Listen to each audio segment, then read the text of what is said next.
Hello, my friends, and welcome once again to another Time Between Times storytelling with me, Owen Staton. The sun is shining beautifully today. There is no wind.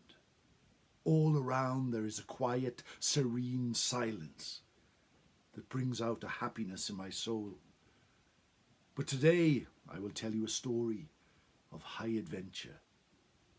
So sit back and join me at the time between times, the time it is neither night nor day, but the sun has gone and the sky is grey. The time when the veil between our world and the fairy world is wafer thin.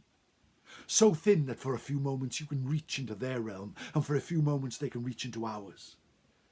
Now is the time that people see lights in the sky. Now is the time that people see ghosts. Now is the time of the Tylwyth Teg. Now is the time for stories. So sit back, relax, and let me take you to the year 1375, to the tale of Jack of Batsaddle.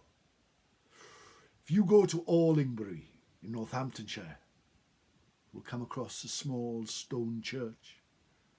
If you open the creaking oak door and walk along the flagstones, feel the cold that only a church can hold, and walk to a small alcove in the corner, you will see the effigy of a knight, his arms crossed over his shoulders, his eyes looking upwards to heaven.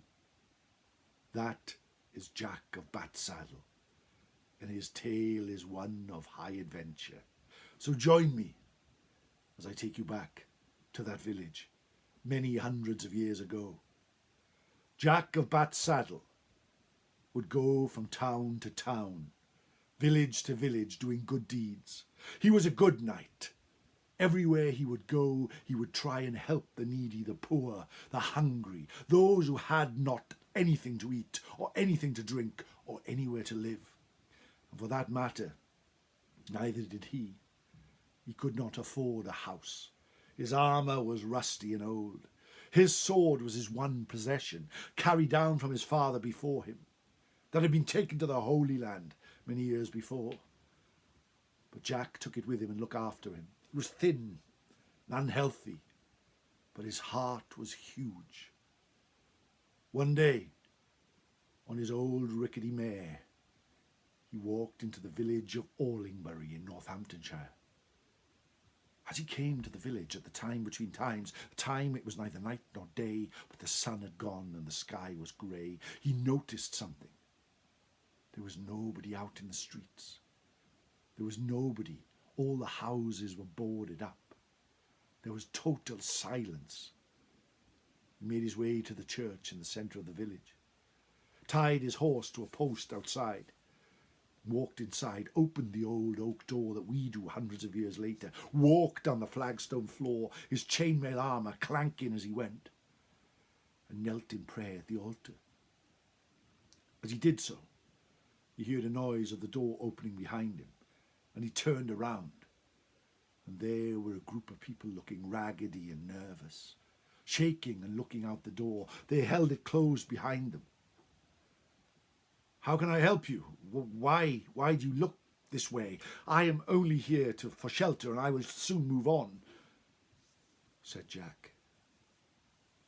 An old man stepped forward, who Jack soon realised was the village elder. "My lord, we come to ask of your help. Whenever darkness falls in this village, whenever night falls like a shroud and the sun is gone, an evil creature stalks the streets. A giant wolf, glowing red eyes. It has taken and eaten some children and older people, and even one of the men from the village is gone. We don't know where it comes from, but we know that after dark, especially when the moon is full, it will come pounding out of the shadows. Please help us. Please help us." Well, this is something that Jack was looking for. An opportunity to do a good deed. He walked forward, grabbed the man at the shoulders and said, "Fear not, my friend. You and your people stay in here and pray to God, and I will head out into the forest and find this beast and slay it and bring back its head. How is that? Oh, thank you, good sir. Thank you, kind sir. Thank you so much. The people all parted and let Jack walk out of the church into the churchyard.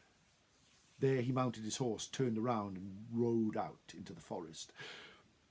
He could see the lights of the village moving behind him as he went to the edge of the forest, got down off his horse, tied it to a tree, and headed into the dark browse. There was no path. There was nothing to see. He had a lit braid with him that shined and caused shadows wherever he looked. He came across caves, came across a stream, came across a waterfall. But as night fell even darker and the moon shone in the sky, he soon became aware of something tracking him, something following him, something stalking him, some shadow's shadow that just kept out of reach there in the trees. He drew his sword and he waited. And there it came, out from the trees itself, a pair of glowing red eyes, just like the peasants had said. It stepped into view, and first of all he thought it was a horse. It was so big. But this was a giant wolf. Its maw opened up, and great pangs of water fell to the ground. Its teeth were yellow, its eyes were red, and it howled, which caused a chill right through Jack's spine.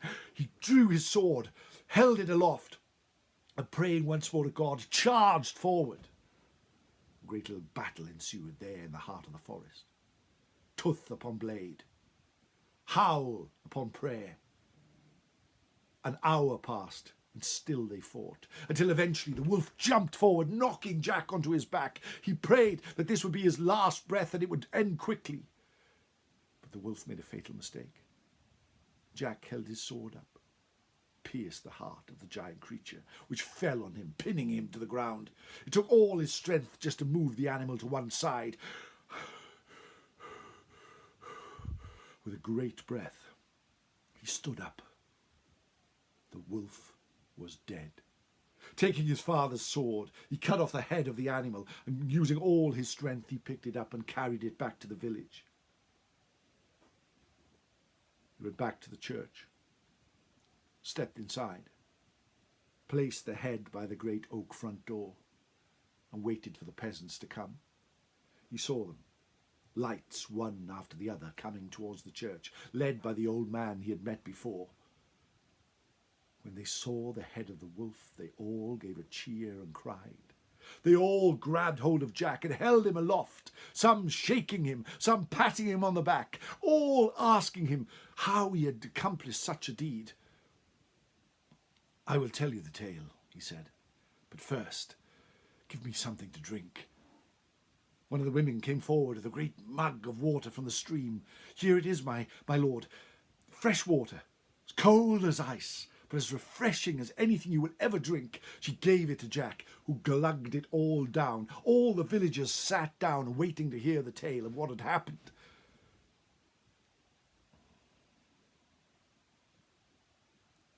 Then the woman noticed that Jack was still. His head slumped down. His sword fell to the ground with a clang. The village elder stepped forward and grabbed him by the shoulders and realized that he was stone cold dead. Turned to the villagers. All of them wept. The cold water, the shock of the cold water, must have stopped his heart at that very moment. He slumped to the ground. The village had been saved. The people had been saved. They would be dawn after the night. But Jack of Batsaddle had fought his last battle. The villagers clubbed together all the money they could find, buried him in the church with this effigy. A hero who had saved the village of Orlinbury, but given his own life in the process. The wolf slayer he was known as. And even today, people come to the village, step inside of the church, and pay their respects to Jack of Batsaddle, the Wolfkiller of Orlinbury. And that, my friends, is his tale. Thank you for joining me here once again at the Time Between Times. Please, if you like these stories, show a friend. Like, subscribe to the channel. I release one every week if I can. Please have a look at my podcast, Time Between Times Podcasting. Please, if you're feeling really generous, buy me a coffee. coffee.com/Owenstaton. Have a great week. Remember, folks, there may be a lot of bad in the world, but here at the Time Between Times, you're amongst friends. Let your imagination run free. Take care. No star. Goodbye.